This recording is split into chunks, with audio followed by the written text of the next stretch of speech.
接下来请收看中嘉新闻。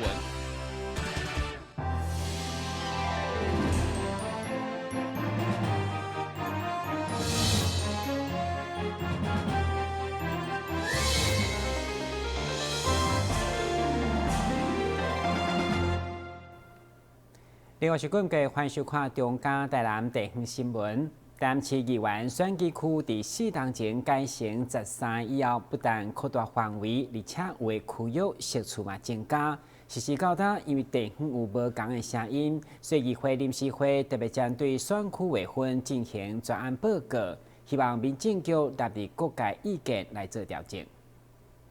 直辖市议员的选举虽然是由中央选举委员会来主管。不过，如果选举区若要变更，必须要伫个选举前一天来发布公告。对此，市选委会伫个日前针对现行的选举区划分意见来征询，因为有议员认为无够充分表达，对此要求民政局针对议员选区的划分提出分析加专案报告。民政局认为，扩大选举区不但有席次增加。会用个提高女性参政、加素人、加小政党的参选空间。不过，这位议员却持无同的意见。民建单位的职责，民意代表是一个沟通、交市政建议的桥梁，服务选民、服务地方建设的立场。以这个立场总出来，我们选区的时阵，较理想。第二，做一个数分化，人种咱的人文也好，农产也好，都无同款的，你要来合作伙。因为选区太大，不利服务；因为选区太大，选民的即时服务会影响服务的品质。这么重要的影响层面，今天不是说我们希望恢复小选区，是因为我们怕选举，不是这个原因，是因为范围太大。每一个人选举其实都是靠自己的实力哦，其实并不是所以我觉得一直把它导向说，你这样的选区啊，对于什么妇女的参政有帮助啊等等，我觉得这个只是结果论来讲，其实一点点都不合理哦。所有的女性都是靠着自己的实力，没有一个人是因为妇女保障名额来当选哦。所以我觉得整个选区的划分，还有就是你得到这个结果，然后我觉得其实这个可能充其量也只是一个形式性的一个争取吧。我们又猜那好像变大的选区适合小党，变小选区不适合大党，我觉得这个有点怪，所以我是希望学长可以给我们一个明确的，你们怎么做出这样的归纳？选区划分大一点，比较可以让小党还有政治素人可以发挥了这个，让选民有多种的这个选择了哈。除了政府甲民意代表的声音无同，因为行政划分法还未通过。这选举区甲行政区并无一致，加上扩大选举区增加席次，或者是妇女的保障名额，这位议员并无认同。会中也是有人建议恢复小选区，等待行政区域重新划分，才过来做调整。对此，民政局回应，会纳入各界无同的意见甲声音。台南新闻引根采访报道。有线电视为了宣导媒体素养的观念，持续致力校园。伫今年第一场来到仁德国小，甲学生分享网络各种的假消息、甲假新闻。同时，主办单位特别安排有奖征答，刺激小朋友对学习的兴趣，场面相当热烈。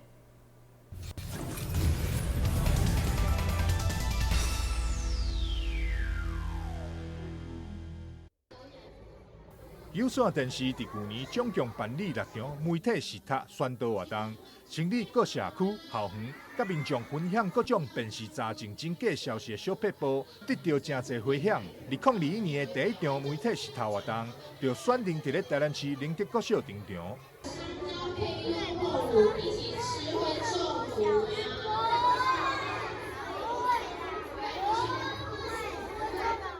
由于这次宣导的对象是国小中年级的学生，主办单位特别选定小朋友有兴趣的题目，希望会当激发囡仔赶济学习意愿。看到学生踊跃举手，抢着要回答，看得出活动的规划正对小朋友的味。这样好不好玩？好玩。哪个题目最好玩？下次还有这个活动还要不要参加？感谢那个双子星有线线电视公司帮我们协助做一些媒体素养的宣导，让学生呢在这个假新闻、假媒体、假讯息、资讯爆炸的时代，让学生可以学会如何去分辨各种不同样的资讯。有线电视今年有计办理12场媒体实塔宣导，甲民众分享各种远离诈骗以及辨识真假消息的课程，也因为是公益性质，完全无收任何费用。欢迎对着课程有兴趣的社区、学校，拢会当向双主车三冠王有线电视下询。台南新闻张硕伟采访报道。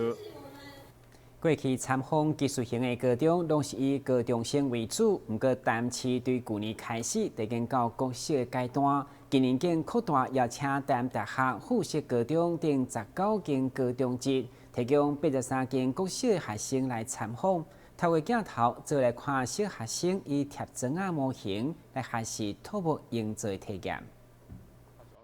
来自淡市西部甲北寮等17位6年级学生，伫简单的土木建筑观念说明以后，互因家己自由发挥，用贴砖仔的方式来动手打造因心目中的建筑模型。就是把这个底下的粘多一点胶水，保丽龙胶。还有什么技巧？然后还要常压住，它才不会倒下去。就是想到那个外国的巨石阵，然后就想说来点不一样的，然后就拼出来了，就粘好，然后就不要动它，让它自己干掉，然后它就会飞到。对。对小朋友好奇的眼神、甲高度兴趣，嘛当印证生涯发展，毋是单一只有考试的成绩，透过实作有全新的学习体验。做中学，让他们展现他们原本的知识经验，那希望能够引发他们对土木建筑相关行业有所启发。为了让淡市偏乡学生嘛当拥有更较侪积极教育试探的机会，教育109年的导力资源甲技术型高中合作，今年经扩大邀请台南大学附中等19间高中级来开设10种职群课程。会中副校长嘛教场勉励，甲小朋友做伙体验，场面相当温馨。从去年开始，就让国小的小朋友也有到高中职、有技职类科的学校来做体验，都有16个职群。那这个对国小的小朋友来讲，是一个开发他潜能，或者是一个接触，或者是养成这个未来学以致用。那也结合12年国教的新课纲的精神，让小朋友在实际的操作中，把他的知识，把他的生活态度，把它展现出来。虽然只是一个简单的贴砖仔模型，不过重要是对趣味当中开发因的潜能，为在卡当中日后的伟大建筑师甲工程师。即时放心完善。台湾新闻军及何乔邦采访报道。台南大学附中的特产保健学堂当中，有真特别的农牧园区来提供学生实习。上午就一群高级幼稚园小朋友来参访，除了互因亲近牛只、饲牛食草，该后高中生也以志工的身份来导览，有小小年纪到多元的学习体验。他们的舌头都很长，然后一般在吃草的时候都是用卷的，他们的舌头假如就是他们的舌头。他们会用卷的把草拔起来。来到台南大学附中的农牧园区，这群幼稚园的小朋友有机会近距离一面饲牛食草，一面听出特产保健科学生导览，对趣味当中来学习牛的品种甲饲养的重点，模样相当高水。当然，对这群主动报名参与导览的学生来讲，不只是一种学习，也是对家己吸收专业课程以后真好验收的机会。能让我们更了解自己学到了什么，还有介绍什么东西啊，然后也可以训练安排这种行程的那种时间规划，对动物的理解也很重要。大家如果对牛不太清楚的话，可能喂食部分都会有点问题，因为他们像是喂牛的时候，手要先放开，不然他们的舌头很用力，可能会把你手卷进去，会受伤。12年国民教育目前已经朝向素养导向，也是让学生爱对实作当中来学习专业知识，提早发现家己的优势甲能力。以特产保健科为例，除了平时饲养管理以外，也需要引导学生有防疫保健甲动物医疗的观念。我们现在慢慢的把这些专业知识交给我们的学生之后，然后我们透过我们跟周边的各级学校，像国中、国小、幼儿园，好，那邀请他们来这里参访。那同时让我们学生在这样现实的环境里面，好，实务环境里面呢，把他的专业知识跟这一些各级学校的小朋友去做一个分享。啊，从这个过程里面，他也会了解到说，他所学的是什么，未来他怎么去应用。好，这个是我们接下来希望说，真的把这个技职教育往下扎根。技职教育的探索对国小已经到幼稚园的阶段，唔通看简单的饲牛食草，拢是学问了了。透过三下合作，提供学生更多元的体验。但新闻管制何乔邦采访报道。台南新艺奖是由台南所发起的奖项，希望发掘后一个优秀的艺术新人。今年竞选结果出炉，市府邀请10间画廊、美术馆甲艺文空间共同来办展览，邀请民众踊跃前来参观。台南新艺奖是由着市府所发起的艺术奖项，目的是希望发掘新类的艺术家。今年经过评选后，选出10位的得奖者。市府也甲民间的画廊、美术馆、艺术空间等，以着公私协力的方式，伫10个所在举办向心不会意的展览。市长王伟霆也特别前往欣赏艺术家的作品，同时感谢因对新艺奖的支持。市长强调，市府将会持续努力打造对艺术家友善的环境。我们很高兴，有这个年轻的艺术工作者愿意投入，我们也愿意营造一个更好、更友善的环境，来欢迎、张开双臂欢迎我们的艺术工作者，能够让我们的新艺奖越来越丰富，也让我们这个城市越来越精彩。这届得奖的艺术家当中，有真侪位拢是对大自然当中得到灵感，就亲像过去造字的象形同款，所以邱丁玲也特别以这个方向来做规划。主题是象形不会意哦。那用到象形这个字，是因为这个10位选出来的得奖主，他们的作品里面有很多的都会跟自然有关系。那跟自然有关系，或者向自然模仿，或者从自然截取元素，所以跟我们现在的那个象形的造字原则很像，就是我们是从自然里面截取元素来模仿它们。那所以用象形来表达这一次的特色。这届主办单位也邀请10位的资深艺术家甲得奖的新锐艺术家来合作，将双方无同的创作风格结合起来，呈现出双方艺术的特殊性。用会意的概念，是因为会意的造字原则是从2个不一样的字选它们的局部，再合起来产生另外一个新的字。那这个新的字又会是另外的脉络跟另外的意义。那用这种方式去描述一个新锐艺术家跟资深艺术家合作的特质，就是他们要合在一起，要冲撞出跟他们原来的艺术的脉络不一样的效果出来。那他们会有对话，会有辩证，那所以会用不会意来代表他们的组合方式。今年文化局也特别设计了5条的观光路线，结合新艺奖的展出空间，让民众会使伫欣赏艺术的同时，熟悉台南的美食甲风景。进行一场城市美学的田野调查。台南新闻郭博义采访报道。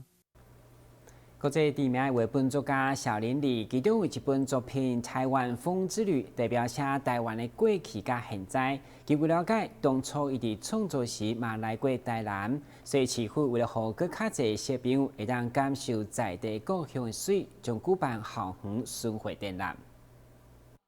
画面当中一包一包的画作，拢是知名的绘本作家小林里的《台湾风之旅》的绘本的原稿。这个展览对台南的安平国小出发，将要巡回台南6间国小，希望透过作家的创作，让学生会使欣赏到台湾各地的水。16号上午举办开幕典礼，市长王伟霆也特别出席欣赏这个画作。对着校方来讲，这也是一个针对美学甲艺术教育的好机会。谢谢慧玲主编还亲自过来做一个培训，然后我们到班级做这个导读，然后导读完之后有相关的配合活动，各校的相关的配合活动。那再来巡回之后，我想会让各校在阅读、在艺术与人文，应该会有更好的收获。会使促成这届的展览，是因为这个原稿原本就伫台湾，加上联经出版社甲小林里老师来做沟通，才有这个难得的盛会。小林里对台湾的热爱，包括最后出版之后，他竟然把所有的原图就留在台湾，交给我们的王主编保管。也因为如此，所以才有这次非常重要的这一次展览。除了欣赏绘本甲原稿以外，每一间学校也拢搭配校内课程做相关的创作。其中将军国小也特别结合校内绘本创作，将老师的作品来做改编，展现学生的创意。老师把自己比喻成像一只蝴蝶一样，在台湾的各地飞来飞去。我的家乡有着瓦盘盐田，瓦盘盐田是用破掉的瓦片放在盐田中，再以古法制作天然海盐。我画的是高雄港，然后改编成我们家乡的将军渔港。在画的时候，我们家人有挑一些时间带我去那边看一下，因为知道我画那一将军渔港。后来发现，因为我去渔港的时间其实很少，将军渔港也是我第一次见过和去过渔港，因为我去渔港的次数很少。原本想要亲自教中的小林李老师，因为受到疫情的影响，只会使用影片来表达伊的心情。伊也期待这个作品会使让学生喜爱上艺术，并投入创作当中。但新闻郭博义采访报道。艺术工会因为协助政府推案的配送，得到各界肯定，加上各大病院精品艺术，和担起艺术工会会馆数不断增加，加上原会馆无够使用，日前选伫西门路4段举办新会馆剪彩，场面闹热滚滚。台南市艺术工会对民国34年由35位艺术来筹划设立，到现在会员超过1700人。也现任理事长吴正明的带领，加上去年新冠疫情导致政府的取案防疫配送，互民众看到艺术的亲民甲爱民表现。日前新会馆的搬迁启用，包括市长王伟哲、健保署长李国章，嘛拢亲临祝贺并且剪彩。选这个所在最主要的目的，就是阮的会员数一直在增加。阮对之前的东平会馆700-800人，现在已经到1700多个人。那为了疫情的关系，我们需要有更大的空间，然后去做所谓的实育教育的分窗分流，所以我们希望能够有更好。这个地方是包括空间也好，包括整体的设施也好，我们也把无障碍的厕所纳入我们所需要的考量里面。老化的现象越来越严重，我们希望未来药师能够营造一个友善的职业空间，让全民都能够受益。今天我们看到，就是说药师工会他们团结，他们想要做很多事情，那在以政府的角色来讲，都会很支持啊。那过去1年来的话，我们知道新冠肺炎产生的时候，其实那时候我们需要口罩嘛，对不对？那我们的药师工会里面都有会员都协助我们政府啊，就是不管是口罩实名制的卖口罩，或是用健康书的这相当一些部分都做得很好。那小英总统跟我们阿中部长也都非常的肯定啊。那我想就是说整体来讲的话呢，我想在整个台湾的一个病人的安全来讲的话，我们也是期待我们的药师工会的所有的会员能够很务实的那协助我们整个一个在推动这个医药照顾我们民众的一个角度去努力。配合这帮的开打，台南市艺术工会嘛投入防疫的工作。伫个会馆剪彩启用时，统一赛的吉祥物莱恩、甲 Uniqlo 啦啦队嘛拢前来助阵，场面闹热。理事长吴正明表示，有8平的新会馆，未来除了提供药师开会使用，伫个疫情结束以后，也将举办市民的健康讲座甲卫教宣导，互民众更加了解药师对药师的服务甲照护。台南新闻林根采访报道。台南有一位70岁陈女士，去年曾经因为中风住院，出院以后，医生为了让患者血卡通顺，开了抗凝血药剂。不过2个月后，熊规身躯出现真侪乌青，家属一开始也总讲是走路无细力弄着，结果病院才证实是凝血功能异常，再次安排住院治疗。安南病院最近将病例70岁陈女士伫去年中风来到病院治疗，经过医疗团队用心照顾，将伊恢复健康。病院为了预防陈女士再度中风，开了抗凝血药物转去厝食，但2个月后，郑女士的骹手常常会常常出现乌青的状况，而且反应甲讲话嘛愈来愈慢，加上带患者转来到安南病检查发现，竟然是凝血功能异常所造成。经由抽血发现，阿嬷竟然是凝血功能异常，然后造成了身体有一些不正常的出血，就是皮下出血。那因为这样的 case 案例其实是蛮紧急，就转来我们的急诊室。那转来之后，我们帮他验血，其实阿嬷除了凝血功能严重异常之外，还有急性的肝肾衰竭。后来呢，我在这边看着阿嬷，我觉得她讲话真的是跟以前差很多，好像讲的就是很钝很钝。然后我们就帮他再做一个电脑断层，也发现他有双侧硬脑膜下腔出血。那由于这个阿嬷并没有跌倒的状况，我们推测可能也是因为凝血异常造成的一个并发症。那在当天就紧急帮他打上了维他命 K1， 就是抗凝血剂的拮抗剂。那之后呢，也安排加护病房做救治。那大约10来天之后，血块慢慢的吸收，阿嬷也就恢复了清醒，然后一些肠胃道出血的状况也都改善了。台湾人定会用中药保身体，在中药材当中的当归、大蒜、人参、银杏等等，拢会有加强抗凝血作用，可能拢会造成并发症的发生。药物的问题还有一个就是说中药，或是我们俗称的药补。嘿，大家很喜欢可能在冬天的时候吃姜母鸭或是一些当归之类的定母，可是这些有时候会跟我们的西药造成一些交互作用，那可能会造成过度的活血，容易出血，所以我想这方面也是要特别注意的。医生另外提醒，有服用抗凝血剂的患者，若是有其他疾病要就医，不论是看中医还是西医，拢要主动甲医生讲，家己有服用抗凝血剂，避免重复用药，产生药物交互作用的状况，危害到家己的健康。台南新闻张硕伟采访报道。接下来关心详细天气变化。明仔是好天有时最云的天气，温度21度到29度，袂落雨。海面平均风力4级到5级，上大阵风7级。非常感谢收看今日的中嘉台南电视新闻，咱再会。